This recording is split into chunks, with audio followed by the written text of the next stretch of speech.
जय श्री राम सभी मेरे हिंदू और सनातनी भाइयों को। मैं आपका अपना के पाठक एक बार फिर आपके समक्ष एक महत्वपूर्ण विषय पर बात करने के लिए उपस्थित हूँ। जैसा कि हम सब ये जानते हैं कि साल का अंतिम महीना चल रहा है 31 दिसंबर और कल 2024 का प्रारंभ होने वाला है। तो बहुत सारे लोग फ़ोन के माध्यम से, कॉल के माध्यम से संदेश भेजेंगे कि आपको नववर्ष की बहुत बहुत शुभकामनाएं, जबकि वो ये नहीं जानते कि हमारा ये नववर्ष है ही नहीं। ये नववर्ष तो अंग्रेजों का है। हमारा नववर्ष कब आता है ये भी मुझे नहीं पता। तो हम जो गलतियां करते हैं, हम जो ये नववर्ष बनाते हैं, ये जानकारी के अभाव का एक कारण है। हम हिंदू नववर्ष नहीं बना पाते क्योंकि हमें जानकारी नहीं है। हम अंग्रेजी नववर्ष को क्यों मनाते हैं? क्योंकि हमें भी जानकारी नहीं है। हमें हिंदू नववर्ष ही क्यों मनाना चाहिए इसकी भी जानकारी उनको नहीं है, और हमें ये अंग्रेजी नववर्ष क्यों नहीं मनाना चाहिए इसकी भी जानकारी नहीं है। इसी विषय पर आज हम और आप बात करेंगे। नववर्ष का प्रारंभ, जैसा कि नाम से ही पता चल जाता है कि नूतन वर्ष का आरंभ, किंतु प्रतिवर्ष 1 जनवरी को पाश्चात्य संस्कृति से प्रभावित लोगों द्वारा मनाया जाने वाला तथाकथित नववर्ष इसके विपरीत प्रतीत होता है, क्योंकि इसमें कुछ भी नूतन नहीं होता। आध्यात्मिकता विहीन और केवल भौतिकता के विकृत प्रदर्शन का प्रतीक बन चुके इस दिवस को उत्सव के रूप में मनाना पूर्णतः अनुचित है। बात केवल एक इस पर्व को मनाने की नहीं है, बात है हमारे विचारों की प्रक्रिया की, और बात है हमारे स्वाभिमान की। अन्य संस्कृतियों के तथ्यों को, अन्य संस्कृतियों के विचारों को हमारी हिंदू संस्कृति ने, हमारे हिंदू धर्म ने आत्मसात किया है, किंतु धर्माभिमान एवं अध्यात्म की योग रीति शिक्षा से नहीं दिए जाने के कारण, धर्माभिमान एवं योग रीति शिक्षा को अपने पालनियों तक न पहुंचाने के कारण अधिकांश जो हिंदू हैं उनके उदार होने का दुष्परिणाम अपनी संस्कृति के पतन का मुख्य कारण है। हम अपनी दैवी संस्कृति को भूलते जा रहे हैं।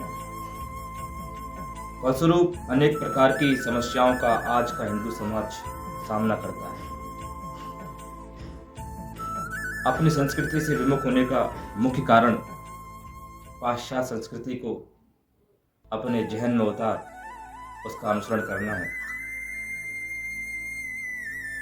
अपनी संस्कृति से विमुख होने के मुख्य कारण अपने कुटुंब व्यवस्था का टूटना, वैवाहिक संबंधों में घर क्लेश का होना, स्वार्थी होना, वृद्धाश्रमों का निर्माण होना, युवा वर्ग का व्यभिचारी होना, समाज का भ्रष्टाचारी होना, राज्यकर्ताओं एवं राष्ट्र और धर्म के प्रति नैतिक उत्तरदायित्व का निर्वाह न करना जैसी समस्याएं आज धर्म और संस्कृति से विमुख होने का परिणाम है। हमारे कुटुंब टूटने का मुख्य जो परिणाम है वो अपने धर्म और संस्कृति से विमुख होने का एक कारण है।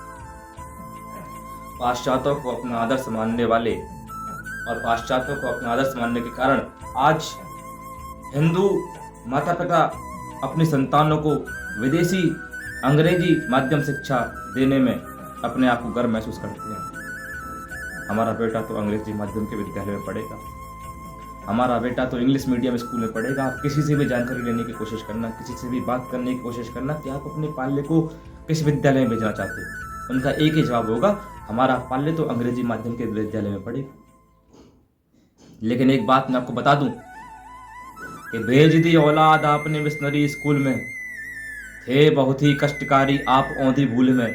अरे आधुनिक शिक्षा बता, गर्दन दबाई जा रही है, आपकी औलाद ईसाई मनाई जा रही है। तभी तो आज के अंग्रेजी माध्यम में पढ़ने वाले अधिकांश विद्यार्थी अपने धर्म और संस्कृति के प्रति अभिमान नहीं रखते, और ना ही उन्हें अपने धर्म और संस्कृति पे कभी गर्व का अनुभव होता है। और ये बात गर्व करने योग्य नहीं है कि हमारे बेटे को, हमारे पाल्य को अपनी हिंदू संस्कृति के बारे में, अपने सनातन के बारे में कुछ नहीं पता। ये गर्व करने का विषय नहीं है, ये लज्जा करने का विषय है, लज्जास्पद विषय है। इसका भी उन्हें बोध नहीं होता। और ऐसे संस्कारों में पली संतान विदेशियों का अनुसरण करके यदि अपने वृद्ध माता पिता का त्याग करती है, विदेशियों के समान ही लिव इन रिलेशनशिप में रहती है, उसका अनुसरण करती है और विदेशियों के समान अपने पालकों को, अपने माता पिता को वृद्धाश्रम में छोड़ देते हैं, तो इसमें आश्चर्य कैसा? क्योंकि हम बुरी तरीके से पाश्चात्य संस्कृति से प्रभावित हो चुके हैं। इसी विदेशी संस्कृति से वशीभूत होकर आज अनेक हिंदू 1 जनवरी को अपने नववर्ष के रूप में मनाते हैं।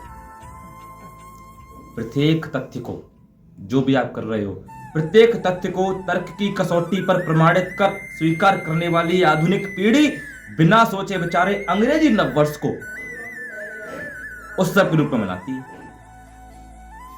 वस्तुतः हमारे देश में प्रत्येक पर्व को अथवा उत्सव को मनाने का कोई ना कोई आधारभूत कारण होता है, कोई ना कोई आध्यात्मिक कारण होता है, किंतु 1 जनवरी को नववर्ष मनाने ऐसा कोई कारण नहीं है, कोई आध्यात्मिक कारण नहीं है, कोई भौतिक कारण नहीं है, कोई आधारभूत कारण नहीं है।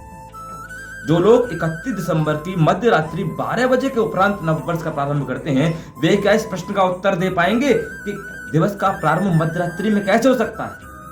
दिवस का प्रारंभ है वो तो सूर्योदय के साथ होता है ना, रात्रि में नहीं होता। रात्रि में तो केवल घड़ी का समय परिवर्तित होता है। पाश्चात्य संस्कृति के अनुसार वर्षारंभ मानने वाले वर्तमान काल को 21वीं शताब्दी कहते हैं साहब। जो 1 जनवरी को अपना नववर्ष मनाते हैं ना, इस शताब्दी को, इस पीढ़ी को 21वीं सदी कहते हैं, 21वीं शताब्दी कहते हैं। और जो लोग अपने आप को कहते हैं कि we are living in 21st century, हम 21वीं सदी में रह रहे हैं, उनके अनुसार तो मानव का इतिहास केवल 2016 वर्षों का है। तो क्या इन 2016 वर्षों से पूर्व मानव का कोई इतिहास नहीं था? क्या 2016 वर्षों से पूर्व कोई मानव नहीं थे? क्या मानव सभ्यता नहीं थी? और पाश्चात्य सभ्यता का अंधाधुंधकरण करने वाले, अनुकरण करने वाले, अनुसरण करने वाले ये नहीं जानते कि पाश्चात्यों ने हमारे भारतीय कालगणना को एवं पंचांगों को, कैलेंडर को तोड़ मड़ोड़ कर स्वीकार किया है। 1852 के पूर्व, जो आपका सन था 1852, उससे पूर्व सितंबर, अक्टूबर, नवंबर और दिसंबर माह अंग्रेजी कैलेंडर के क्रमशः 7वां, 8वां, 9वां तथा 10वां माह होता था, जबकि अब ऐसा नहीं है। हिंदी में 7 को सप्त कहते हैं, 8 को अष्ट कहा जाता है। इसे अंग्रेजी में सेप्ट तथा ऑक्ट कहा जाता है। इसी से सितंबर और अक्टूबर बना। नवंबर तो सीधे सीधे हिंदी के नव को ले लिया है। नवंबर जो माह है उससे सीधे सीधे हिंदी के नव को ले लिया तथा 10 अंग्रेजी में डैश बन जाता है, जिससे बनकर दिसंबर। ऐसा इसलिए है कि सन 1852 के पूर्व दिसंबर 10वां महीना ही हुआ करता था। इसका एक प्रमाण और है कि किंचित एक विचार कीजिए कि 25 दिसंबर, जो आप 25 दिसंबर रहता है, जिसे आमतौर पे लोग क्रिसमस या फिर एक्समस के रूप में मनाते हैं, इसे एक्समस क्यों कहा जाता है? इसका उत्तर ये है कि एक्स का रोमन लिपि में अगर हम देखें तो एक्स का जो रोमन लिपि है उसका मतलब होता है 10। एक्स रोमन लिपि में 10 का प्रतीक है और मास शब्द महीने से लिया गया है, माह से लिया गया है, इसलिए 25 दिसंबर को 10वां महीना अर्थात एक्समस के रूप में मनाया गया। किंतु जो एक क्रिश्चियन आए, जूलियस सीजर, इसने 45 ईसा पूर्व स्वयं का कैलेंडर बना लिया और 1 जनवरी को नववर्ष के रूप में प्रारंभ कर दिया। ऐसा करने के लिए उसे प्रथम वर्ष 445 दिवस का करना पड़ा। जब जूलियस सीजर ने 1 जनवरी को नववर्ष के रूप में मनाया तो ऐसा करने के लिए उसको जो प्रथम वर्ष था वो 445 दिवस का करना पड़ा, है ना। ना ही तो इसमें शास्त्रीय कोई कालगणना है, एकदम बिल्कुल अशास्त्रीय एवं हास्यपद तथ्य है ये। इसमें कोई तर्कसंगत बात नहीं है। साथ ही 1 जनवरी वह दिन भी है जब यीशु, जो जैसे आप जीसस क्राइस्ट बोलते हो, जिसे आप यीशु बोलते हो, उसकी धार्मिक विधि हुई थी, उसकी खतना हुई थी। जिससे रोमन कैथोलिक वर्ष, जो भी रोमन लोग हैं, जो भी कैथोलिक लोग हैं, इस यीशु की खतना दिवस को, यीशु की धार्मिक विधि को एक उत्सव के रूप में 1 जनवरी को उत्सव के रूप में मनाते हैं। तो इस कारण भी पाश्चात्य नववर्ष को 1 जनवरी को मनाने पर सहमत हो गए ये लोग। अतः कोई भी स्वाभिमानी भारतीय मन मस्तिष्क से 1 जनवरी को नववर्ष के रूप में नहीं मनाएगा और ना ही इसे कभी स्वीकार करेगा। और जो स्वीकार कर रहा है, जो भी 1 जनवरी को नववर्ष के रूप में स्वीकार कर रहा है, वो यह स्वयं विचार करें कि वो कितना बुद्धिमान है, वो कितना बुद्धिमान है। और यह प्रमाणित है। तो पाश्चात्य संस्कृति का अनुकरण मानसिक दिवालियेपन का प्रतीक नहीं है तो क्या है? जब इतने सारे प्रमाण हमारे सामने प्रस्तुत हैं कि हमें 1 जनवरी को नववर्ष के रूप में नहीं मनाना चाहिए, और लेकिन फिर भी जानते हुए भी हम अंग्रेजी नववर्ष के अनुसार अपना नववर्ष प्रारंभ करते हैं, तो ये मानसिक दिवालियेपन का प्रतीक नहीं है तो क्या है? हमारे यहाँ कहा गया है कि जो दिन होता है वो देवता का होता है और जो रात होती है वो राक्षसों की होती है। इस दृष्टि से रात्रि में इस प्रकार रात्रि में उत्सव मनाना, अनिष्ट शक्तियां हमारे जीवन में कष्ट देने हेतु आमंत्रण देना नहीं तो क्या है? हम जो रात्रि में उत्सव मनाते हैं, रात्रि किसकी होती है? निशाचरों की, राक्षसों की।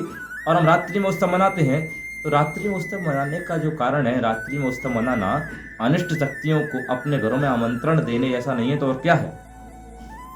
रात्रि 12 बजे के पश्चात डीजे के कर्ण कर्कश कोलाहल पर मद्यपान कर विकृत नृत्य के साथ वर्ष का प्रारंभ करना उचित है क्या? तमोगुणी वातावरण में कथित वर्षारंभ लाभ नहीं अपितु केवल हानि ही हानि है। भारतीय संवत्सर में महीनों के नाम वैज्ञानिक रीति से आकाशीय नक्षत्रों के उदय अस्त होने के आधार पर रखे गए थे। भारतीय नववर्ष चैत्र शुक्ल प्रतिपदा पर मनाया जाता है, जब आकाश के सभी ग्रह नक्षत्र पृथ्वी पर अपनी कृपादृष्टि डालते हैं। नववर्ष प्रतिपदा को स्वयं सिद्ध मुहूर्तों में से एक माना जाता है। इसी कारण इस दिन कोई भी शुभ कार्य बिना किसी मुहूर्त देखे प्रारंभ किया जा सकता है, जबकि अन्य दिनों में कार्य विशेष के लिए मुहूर्त देखना पड़ता है, समय निकलवाना पड़ता है। अब तो पाश्चात्य विद्वान भी ग्रहों के प्रभाव को स्वीकार कर चुके हैं। भारतीय नववर्ष तब मनाया जाता है जब प्रकृति में नवचेतना आनी प्रारंभ होती है। हमारा भारतीय नववर्ष रात्रि के 12 बजे नहीं अपितु सूर्योदय से मनाया जाता है, जब अंधकार समाप्त होता है और प्रकाश फैलता है। इसी दिन ब्रह्मा जी ने सृष्टि की रचना की थी, इसी दिन हमारी पृथ्वी का जन्म हुआ था। भारतीय नववर्ष तब आता है जब ऋतुएं अनुकूल होती हैं। इस सब तथ्यों से स्पष्ट है कि अंग्रेजी नववर्ष का प्रकृति और ब्रह्मांड से कोई भी लेना देना नहीं है, कोई भी संबंध नहीं है। जबकि भारतीय नववर्ष चैत्र शुक्ल प्रतिपदा ज्योतिषी के अनुसार, वैज्ञानिक और आध्यात्मिक तथ्यों के अनुसार और प्रकृति चक्र के अनुसार मनाया जाता है, पूर्णतः प्रमाणित है। और सूक्ष्मता से विचार करें तो हमारी संस्कृति में उत्सव मनाने की प्रत्येक क्रिया के पीछे स्वयं समस्त भूमंडल का हित समाहित है। वर्तमान समय में जब संपूर्ण विश्व आध्यात्मिक मार्गदर्शन तथा विश्व शांति के लिए भारत की ओर आकाश भरी आशा भरी दृष्टि से देख रहा है, ऐसे में हिंदुओं का इस प्रकार पाश्चात्य उत्सव मनाया जाना, पाश्चात्य संस्कृति से प्रभावित इस नववर्ष को मनाना केवल अनुचित है, उचित नहीं है, अपितु पाप भी है। इसीलिए हमारी भावी पीढ़ी तथा व्यापक राष्ट्रहित को दृष्टिगत रखते हुए, अपने व्यापक राष्ट्रहित को दृष्टिगत रखते हुए, भविष्य में देखते हुए 1 जनवरी को मनाए जाने वाले नववर्ष का बहिष्कार करना ही सर्वथा उचित है। और हम अपने इस नववर्ष को सदा भूलते जा रहे हैं क्योंकि हम बुरी तरह पाश्चात्य संस्कृति से प्रभावित हो चुके हैं। भिखारी या उसके बच्चे को आपने हाथ में कटोरा लिए भीख मांगते हुए तो आपने बहुत बार देखा होगा, लेकिन कभी आपने उसकी लाचारी, उसकी बेबसी महसूस की? हमें अपने देश को बचाने के लिए, देश को उन्नति प्रदान करने के लिए, देश को सर्वप्रथम घोषित करने के लिए अपनी संस्कृति, अपनी राष्ट्रीयता, अपनी मुद्रा, अपनी राष्ट्रभाषा हिंदी, अपनी पहचान को बरकरार कर अपने पास सुरक्षित रखना है। नहीं तो विदेशी संस्कृति को अपनाकर अपने देश के पतन का और अपने पतन का कारण खुद बनेंगे। यह ध्यान रखने की बात है कि कभी भी विदेश में हिंदी माध्यम नहीं आया, वहाँ पे जो शिक्षा पद्धति है सब उन्हीं के माध्यम में है, अंग्रेजी माध्यम में है। लेकिन हमारे देश में ये दुर्भाग्य की बात है कि भारत जैसे विशाल देश में, विविधताओं वाले देश में जो शिक्षा का माध्यम है वो अंग्रेजी है। तो अपने देश को उन्नत करना है तो हिंदी माध्यम से शिक्षा ग्रहण कीजिए और अपने देश को उन्नत कीजिए, ना कि पढ़ लिख कर अपनी पढ़ाई लिखाई, अपना शिक्षा नीति, अपनी शिक्षा अपने भारत में रहकर की और उसकी सेवाएं आप विदेशों में जाकर देते हो। उससे ना आपको कोई लाभ होगा, ना आपको कोई देश को लाभ होगा। आपकी मेहनत का लाभ पाश्चात्य देश में रहने वाले लोग उठाएंगे। हिंद पंक्तियों के साथ जो पंक्तियां हमारे राष्ट्र हित से जुड़ी हुई हैं कि हमें क्या करना चाहिए, क्या नहीं करना चाहिए, इसी के साथ हम आज के इस वार्तालाप को समाप्त करेंगे। मैं कहता हूं कि कुत्ते को घुमाना याद रहा पर गाय की रोटी भूल गए। कुत्ते को घुमाना याद रहा पर गाय की रोटी भूल गए। ब्यूटी पार्लर याद रहा अब शीशा कंघा भूल गए। ब्यूटी पार्लर याद रहा अब शीशा कंघा भूल गए। बिजली का पंखा याद रहा पर हाथ का कंघा भूल गए। गैस के लाइटर याद रहे पर मिट्टी का चूल्हा भूल गए। गैस के लाइटर याद रहे पर मिट्टी का चूल्हा भूल गए। फ्रिज का पानी याद रहा मटके का पानी भूल गए। बोतल पाउच सब याद रहे पर हैंडपंप चलाना भूल गए। टीवी बीवी याद रहे दादी की कहानी भूल गए। टीवी बीवी सब याद रहे दादी की कहानी भूल गए। हेलो हाय सब याद रहा पर नम्र प्रणाम को भूल गए। हेलो हाय सब याद रहा पर अब नम्र प्रणाम को भूल गए। ताजमहल तो याद रहा ताजमहल तो याद रहा पर चारों धामों को भूल गए। परदेसी चर्च तो याद रहा पर घर के मंदिर भूल गए। डैडी मम्मी सब याद रहे सब माता पिता को भूल गए। डैडी मम्मी सब याद रहे पर माता पिता को भूल गए। अंकल आंटी सब याद रहे पर काका काकी भूल गए। जीन्स शर्ट सब याद रहा पर धोती कुर्ता भूल गए। सूट बूट सब याद रहा श्री राम फड़ाऊं भूल गए। साली का बर्थडे याद रहा पर माँ की दवाई भूल गए। साली का बर्थडे याद रहा पर माँ की दवाई भूल गए। और साली के बर्थडे के चक्कर में खुद अपना बर्थडे भूल गए। अंग्रेजी दारू याद रही नींबू का पानी भूल गए। अंग्रेजी दारू याद रही पर नींबू का पानी भूल गए। मानसिंह गठन तो याद रहा पर राष्ट्रपिता को भूल गए। गैस का चूल्हा याद रहा मिट्टी का चूल्हा भूल गए। गैस का चूल्हा याद रहा मिट्टी का चूल्हा भूल गए। पैकेट का दूध तो याद रहा पर गाय का दूध हम भूल गए। बर्गर पिज्जा सब याद रहे बर्गर पिज्जा सब याद रहे। समोसे कचौड़ी को भूल गए। पानी के पाउच तो याद रहे पर मम्मी की रोटी भूल गए। 5 स्टार होटल तो याद रहे सड़कों के ढाबे भूल गए। 5 स्टार होटल तो याद रहे पर सड़कों के ढाबे भूल गए। मखमली गद्दा तो याद रहा पर टूटी खाट को भूल गए। तो आप सभी से विनम्र निवेदन है कि 1 जनवरी को अपने नववर्ष के रूप में मनाने की चेष्टा ना करें। आपका जो हिंदू नववर्ष है वो चैत्र शुक्ल प्रतिपदा को आता है। उसमें नवचेतना का आरंभ होता है। ऋतुएं अनुकूल होती हैं। सभी ग्रह नक्षत्र हमारी पृथ्वी पर अपनी कृपा दृष्टि डालते हैं। उसी दिन चैत्र शुक्ल प्रतिपदा के दिन ब्रह्मा जी ने सृष्टि की रचना की। उसी दिन पृथ्वी का जन्म हुआ।